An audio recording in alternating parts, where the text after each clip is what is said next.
Testing 1 2, testing 1 2. What's up, everybody? This is Mico the entrepreneur, and I am here with Aaliyah. You remember the singer Aaliyah? Oh, Lord. This is her right here, reincarnated. Definitely I'm joking. Definitely not. I think we were the same age, though. Really? We're the same age. Yeah. Okay. Yeah. All right. So she would have been my age Now. Yeah, now. Okay. All right. So this is the first time that I'm doing like a lunch with someone on the video. We're here at the Pod Fest. So I'm trying to talk loud because it's kind of loud in here. Hopefully this goes through. I'm at the Pod Fest. Look at that. This is my second year here. So I'm not at her level. I'm at the lower level expo. She's the creator. She get to go wherever she wants. I'm still, look, this is my second year. I'm broke. Look, this is my shirt. So if you can stop the video right now, scan this QR code if you want a different device. I need you to become a patron so I can be able to get into the creators next year. So we're having lunch. And what I'm gonna do is actually show our lunch. So give me a second. I just hope I can get it back to the position where it's supposed to be. So, Aaliyah, can you tell them what you're having today? I'm having tomato soup and grilled cheese. All right. And then I'm having pretty much the same, but mine is in to go. Don't talk about me. I'm OCD. Don't talk about me. So this is chicken chili. White bean chicken chili, and then I also have the grilled cheese as well. Now let me see if I can get this back to where it was. So, yes, all right. So, Aaliyah and I, hold on for a second. Father, thank you for this food.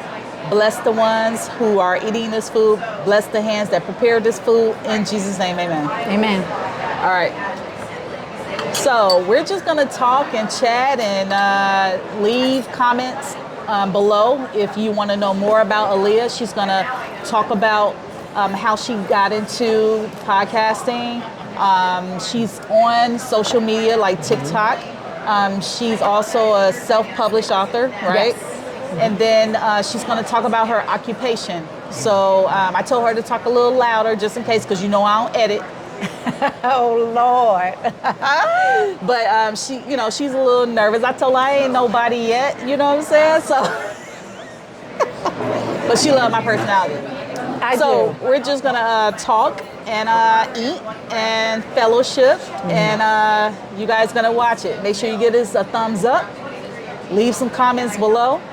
And if you are a content creator, podcaster, you need to get your butt to the Pod Fest. Yes. I don't care if it's not in Orlando, if it's in another city, look up Pod Fest. If you're a content creator, social media influencer, whatever, you need to have your butt at the Pod Fest. So this is my second year. This is her first year. Hopefully, we'll be at the next one, 2026, where I'm going to be a speaker. Come on, I'm going to try to see. I was supposed to be a speaker this year, but I backed out. But it's okay. Things happen for a reason. But I'm going to try again for next year, get my confidence up, and then we're going to go from there. All right. Aaliyah, go ahead and introduce yourself. And don't be nervous. It's just a regular conversation. But introduce yourself, tell the audience about you, your book, what you do, and go from there. So the first thing I want to say is, oh my God, Mico's personality is amazing because I am not as social. And so much so that, like, of course, this is my first time doing something like this. But we just met like in the line, trying to figure out what we were going to eat for lunch. Thank you. And we were it was hilarious how we met. But my name is Aaliyah Simon, and I am in the childhood trauma field. So I work for a children's advocacy center. Oh gosh, that looked good. I work for my state's chapter of children's advocacy centers. So that is kids that have experienced any type of trauma in their life, they come to us. We offer mental health services, but we also offer what's called forensic interviewing, which is my specialty. And that is an investigative tool that law enforcement, prosecutors, and child protective services use in order to get as much information from a child as possible so that they can be removed from a home or people can be prosecuted, etc. So that's what I do professionally. So now I'm going into the arena of podcasting. And with that podcasting, not only because I have professional experience in childhood trauma, but I also have my own experience, personal experience with childhood trauma and how that manifested and showed up in my life as an adult, the different narratives in my head, the different patterns of behavior. So I talk about that in my book, The Battle Within, a book that you can find right on Amazon. You just look up The Battle Within, and by Aaliyah Simon. And it starts you out on your own journey of figuring out those things that from your childhood that affect you today as an adult. So that you can begin to live a life that's full of joy and peace of mind and break all that stuff of you're not enough. That's essentially what I'm trying to convey, because childhood trauma will make you believe as an adult that you are not enough. And so that's my what our podcast is about, the Trauma Overhaul. I am a co-host with a young lady named Tiffany Singleton, and she is amazing. She's a licensed mental health professional. She has her own practice, and so she works with people one-on-one, whereas though I don't necessarily work with people one-on-one, not just yet, maybe one day. So that's a bit about me. I think I'm a little long-winded because this is my first time doing something like this. Very good, very good. But I'm very passionate about what I do.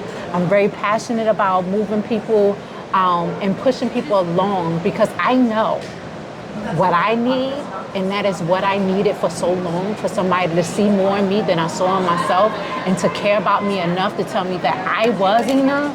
And so that's exactly what I'm doing now, is pushing people to see how much they are loved and cared for and how much their voice is important, because I don't want people to believe that healing is an anomaly. It is not. There are everyday people that are healing. Everyday 9 to 5 people like me that are healing and doing the work to live a thriving life. And so that's what so much. I'm here to do. Thank you so much. Anyway, okay, I talked enough. Yeah, start eating. Start eating. So, if you can hear this mic, please give me a thumbs up. I know that sometimes, I got to shorten the cord and it doesn't, carry over the audio, but I hope it does. So, this Jade, what's the name of the place? Oh my gosh. We're here at the Renaissance Orlando at SeaWorld. But what's the name of this restaurant? We were walking around. Oh, Trade Winds. It's right here. Oh, Orlando. yeah, Trade Winds. They bought me some strips for the chicken chili because I thought I read that they had tortilla strips and I wanted extra. Do you know he went in and cut them and fried them for me? That's good customer service. Mm-hmm. That's what you do. So I'm going to put this in my chili. Wow. That's a lot. And then I can eat these later. I can buy some salsa from somewhere or just eat them plain. And then I got a snack for later because, I'm on a budget. Listen. And this meal was $50. So join the Patreon. Join the Patreon chat. Help support. Help support. All right, so I'm gonna let you eat a little. No, you can eat a little more. I'm just gonna talk. Mm-hmm. So, again, I'm glad that with the personality that I have, I'm so happy that I ran into Aaliyah. And it's just funny how you meet people, you network. I told you guys I'm the #1 networker. And I'm not the #1 for the reasons that you think. I'm number one because of it's only one of me. I don't have a twin. I'm not a triplet. I'm the only one. So I'm the number one networker. I love But what I love about my personality is that I can talk to anyone on any level. And I had to learn myself that it doesn't matter your education, your social class, your race.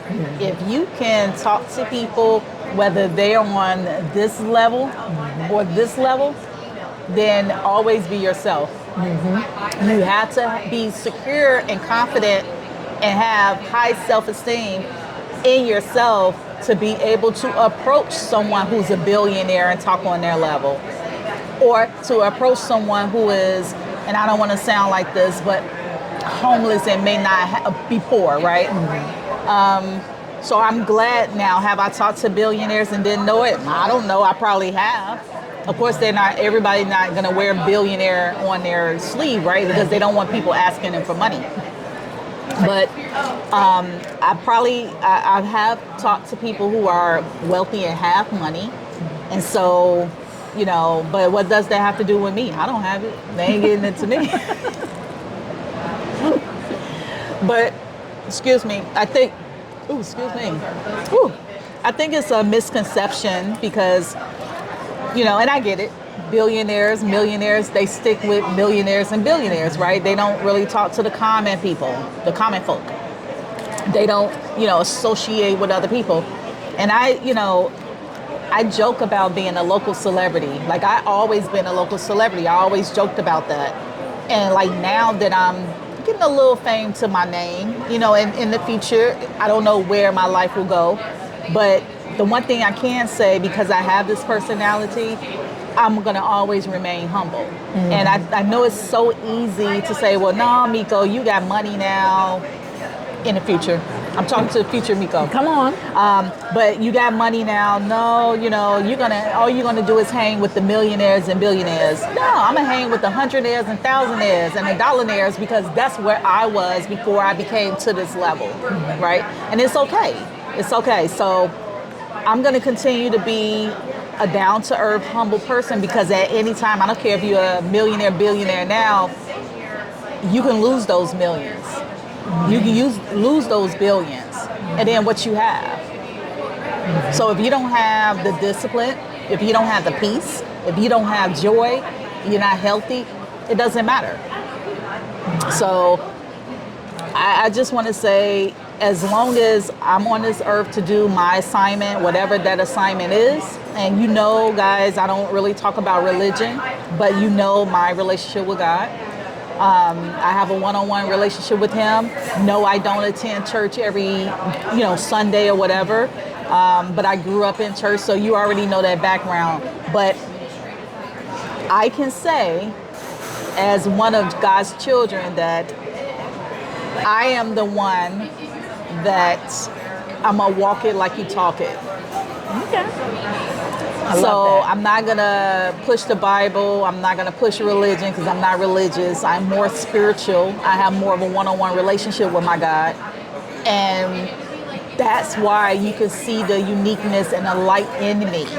Because you take another person that's in a religion and you talk to them, the first thing come out their mouth is, oh my gosh, I'm worried. I don't know how I'm going to do this. What do you mean? You claim you have a relationship with God, or you claim you're a Christian, being worried and talking fear, that's not the same person. Those two don't go together. So you can't really have a relationship with God and totally depend on him, but then outside of that, you're talking about, oh my gosh, how I'm gonna pay my rent, and I'm not saying that those things don't come across my mind, but I'm not worried about it. And all the situations that I'm in or going through or been through, I always had peace. I always had joy. I always been resilient. I always been disciplined. I always been focused. And I think a lot of times people, they use the word Christian and religion and all this stuff loosely. Just like Joyce Meyer, I'm a big fan of hers. I'm a big fan of T.D. Jakes. I'm a big fan of Joel Osteen. And I know these probably like the top names or whatever, but I'm fans of theirs because I get something from each person. And just like with anyone else, you're not gonna like everything that a person says. You're not gonna be able to, like me. You're not gonna like everything I do. But I am a type of person that if it's something that I need to say or try to help someone, then that's what I'm gonna do. I'm gonna be that person that say, you know what, I disagree, but it's okay. You know what I mean? Because that's what we should do. We should be able to say what we feel and not get into an argument or be mad at someone or whatever. So just taking it back to Aaliyah, I could have walked past her and said hello and just kept it moving. But it was something, I don't know, you want to say it was the spirit, you want to say it was the time to meet, but now we're having lunch. So, I don't know, are you still nervous now? Or did okay. it, see? So, I'm glad. You in my vein, so we'll talk.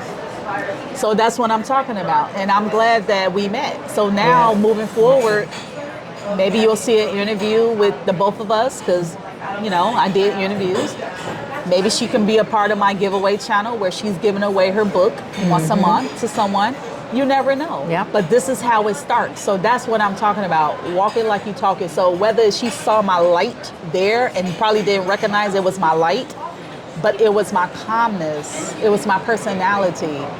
And that's what you want to do, and that's who you want to be, with money or without money. So what you just now described as being authentically you and understanding that your power actually comes from within, not outside of you.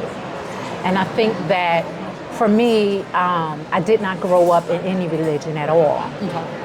And then when I was 18, I went into the church. And then now in my 40s, I'm still at it. You can bring check. So now in my 40s, I'm not necessarily someone that is a church goer. There was a shift in how I thought about what I believe. Me believing that something was greater outside of me kept me from being great. It kept me good. It kept me behaved. And I talk about it in my book about how church taught me how to behave. Behavior modification never works without a transformation of a heart. And so once I begin to see God, not this big guy in the sky that's waiting to condemn me over everything, little thing that I do, and started realizing that He is within me and that He has given me everything that I need pertaining to life and godliness, I became different. Oh, you can pass it to me. No. Okay. Do you have cash? Huh? Do you have cash? No, I have card with everything. Yeah. Okay. Yeah, we'll split it. I'm sorry. I was going to pay for it then. If you had cash, you can tip. Okay. But started to understand the word that was actually going forth in a different way, and not in a scared way, in a fearful way, but in a way where these are tools that God has already created me. Before the foundations of the earth, He knew me. If He knew me and knew all the days of my life, why wouldn't He, when He went into my mother's womb and started to shape me and form me, give me everything that I needed in order to get through all the days of my life, right? So when I began to sit with that, thank you, when I began to sit with that and said, wait a minute, God already gave me everything I needed. I need to sit down and sit still and uncover what He's already given me. Right. And so I realized that God is not outside of me.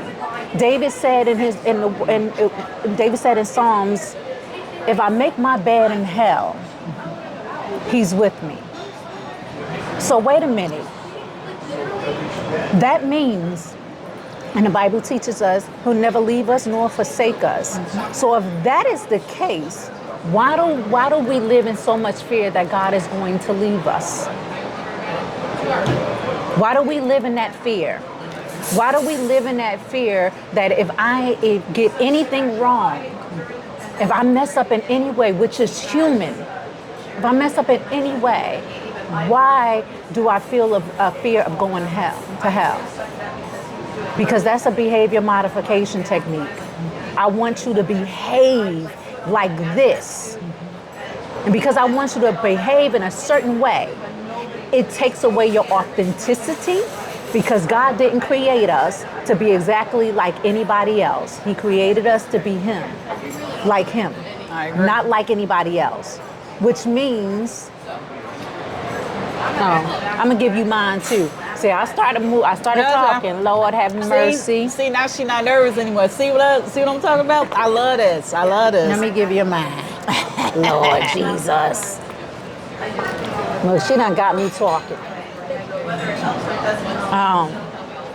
So bring it back to the trauma. Mm-hmm. So if you can link that in with the trauma, do you think having some type of spiritual foundation or religious foundation will help the person who goes through trauma? Do you think prayer plays a role? Do you think reading the Bible plays a role? Do you think going to church plays a role where this person can no longer have these triggers? Because triggers, Aaliyah could say something right now, a keyword, that I had to let's just say going to the store. Maybe I had a traumatic experience going to the corner store, and she mentioned a corner store, or maybe the name of the corner store, but I never met her. Do you think having those type of things? Oh, you have a pen? Oh, okay. I'm sorry. I didn't even see the pen. I'm sorry. So, do you think having those? Oh, is that Navy Federal? Mm-hmm. Oh my gosh, we got the same one.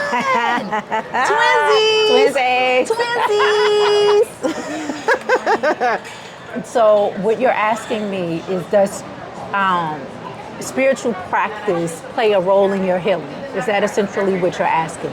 And I will say yes, it does. But it's not the only one. Okay. I think that people really need to go to therapy. You hear that? Therapy.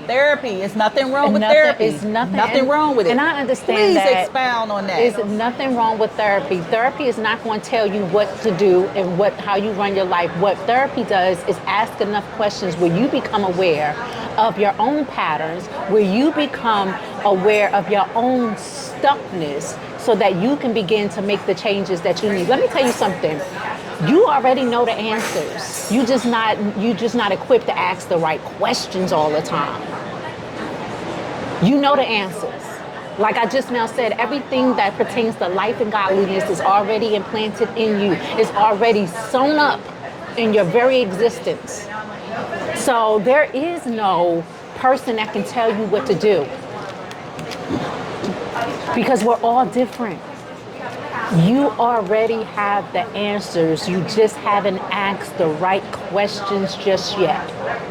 And that is something that I kind of go through in my book as well, because I ask you a bunch of questions. I tell you about my story, and in each chapter, I talk about emotional and neglect. I talk about SA abuse. I talk about physical abuse. I talk about mental abuse. I talk about domestic violence is another one that I talk about. In every single type of abuse, I ask you a bunch of questions about your childhood. Why? Because then that brings an awareness of some things. So now I'm aware of these things. So now I can figure out, okay, I'm aware that this is why I think the way that I think. This is why I do the things that I do.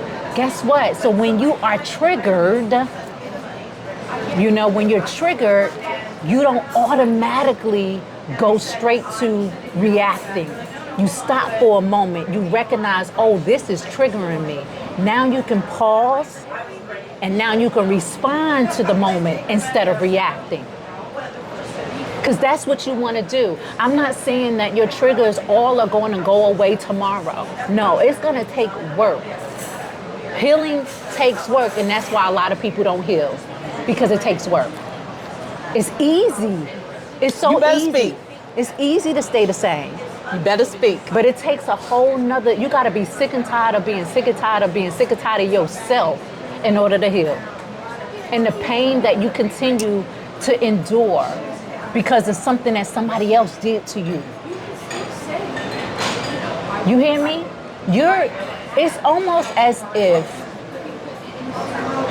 you are, again, when Buddha says, when you're drinking a poison and expecting somebody else to die. That's exactly what we're doing. We're putting ourselves on punishment for something that somebody else did as a child, or circumstances that we grew up with. We're taking on that as if we're supposed to suffer for the rest of our lives because of something that we had no control over then. We had no control over what happened to us, but we for sure have complete control over how we decide to live today. And I refuse to allow my uncle, my aunts, the people in my neighborhood that I grew up with, I refuse to give them that much power over me anymore. No more. I run me, nobody else. With the help of God, the power that He has within me, not outside of me. I'm not looking for God outside of me. I'm not looking for God to show up with some type of pixie dust to make everything all right in my life. No, I'm saying, God, you have given me a power deep down on the inside of me, whether you call it the Holy Spirit, whatever it is you want to call it. Whatever it is that you call it, God has put something in me. And therefore, I'm going to tap into that. And that's where I'm going. I'm moving forward from there. I'm not living in fear. And if I fear something, I'm nervous about something, that doesn't mean I'm not going to do it. I can fear something and still do it. And that's what I do. Because I'm not social. But I'm doing it. I'm here. I don't usually say anything but like, hello, and keep going. But I'm here. I would have never done this a year ago, sit down and have lunch with somebody that I have no clue who they are. It wouldn't have happened. But I'm here. And that's because I keep taking step after step after step after step. I'm not trying to do the whole thing. I'm not trying to look at the big picture. That's scary. But I can look at the next step and make that. And that's it. That's all I've been doing. For the last couple of years, it's step by step by step. That's it. We're going to close this because we can keep going. Yes, we can, because I can talk for hours. I want to say thank you, Aaliyah, for... Thank you. Thank you for when I passed by you and I said hello. I'm paraphrasing because I can't... everything happens so fast. Yeah. And then we end up here. Thank you for this. Whoever's watching this right now, you may be going through a traumatic situation. You may have been in this situation for years. Maybe this is something that you needed to hear. Leave your comments below. I want this video shared. I want comments overflowing. I need you to give me your best stories. Yes. Whatever you're going through, put it. And if you have questions for Aaliyah, or even for me, put it down in the comments. Yeah. I'm glad that I met her today. This is the start to a new friendship. Yes, yes, yes. We fellowship. Yes. And this is genuine. Yeah. This is genuine. And I'm so glad that you were able to come out your shell a little bit. You did it. And I'm glad that I made her comfortable. So that's a good thing. Yeah, you're amazing. You really are. So on that note, go ahead and tell them where they can find you. You can leave out TikTok because I'm trying to get over to YouTube. But any other social media that you on that where they can find you, and then I'll make sure it is in the description below. Okay, so you can find me at AaliyahSimon.com. You can find me on Instagram as Aaliyah YSS. Facebook, Aaliyah Simon. That's Aaliyah Simon Simon. So all the platforms, I'm Aaliyah Simon. And I look just like I look. My picture looks just like that on. I did have a little blonde in my hair when that I just cut off because I cut my hair shorter. So yeah, it will be a little blonde there. I need to change that. But yeah, that's how you can reach me. But yeah, AaliyahSimon.com. Send me a message through there, and I will respond to you. No problem. And you saw it first here on the Mico the Entrepreneur channel. Let me go ahead and turn this off because I don't have my remote with me. I ain't bring it. See you guys in the next video. See you.